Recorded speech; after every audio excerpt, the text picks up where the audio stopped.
Okay, lawmakers on Capitol Hill have their hands full yet again this week with the president's cabinet nominees. Tonight, they will vote on his pick for attorney general before another hearing tomorrow on his nominee to lead HHS. They also have just over a month to come up with a budget or risk a government shutdown in the first 2 months, obviously, of the president's second term. So let's bring in CBS News congressional correspondent Nikole Killion.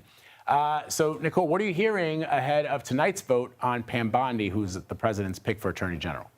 Yeah, well, just to be clear, we expect that vote could happen as soon as today. We also know that the Senate is also planning to vote out the confirmation for the Energy Secretary nominee, Chris Wright. There are a number of others they're trying to get through this week. So we will see how the timing all plays out with that. But certainly in terms of Pam Bondi, even though she had a pretty tough and at times tense confirmation hearing last month, at the same time, many Democrats acknowledge that they do believe she is qualified. Of course, by and large, many Senate Republicans support her nomination, so it is expected that she would likely be confirmed. Again, we'll just kind of have to see what those margins are, certainly in light of some of the other issues surrounding the Trump administration that are of concern to some members of Congress, particularly Democrats. Some of them have been kind of, holding back their votes or, voting down some of these nominees because of their concerns with respect to, other issues, whether that's how federal employees are being impacted,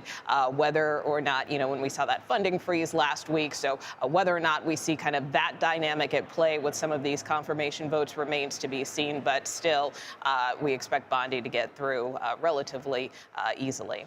All right, let's talk about the pick for HHS secretary, which is, of course, RFK Jr.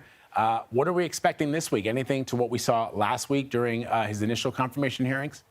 Well, obviously, we're expecting the Senate Finance Committee to hold a vote as soon as tomorrow with respect to his nomination. Really, the member to watch in that committee is Louisiana Senator Bill Cassidy, a Republican and a physician who had some pretty difficult exchanges with RFK Jr. over his vaccine hesitancy and skepticism. He was really trying to kind of push him to say yes or no in terms of whether or not he believes that there is some type of link between vaccines and autism. And the nominee really wouldn't go there. He kept kind of referring to studies. And, that was kind of a point of contention with a lot of senators who felt like the science is already settled around this, that there is not necessarily any kind of proven link between the two, between vaccine and autism, and they've believed that RFK Jr. should have been more definitive in his responses, not only on that issue, but others as well. So obviously, RFK Jr. is going to need every vote possible, particularly among Republicans. So if for some reason Bill Cassidy were to flip or to not support Kennedy's nomination, that could be a sign that it's in trouble.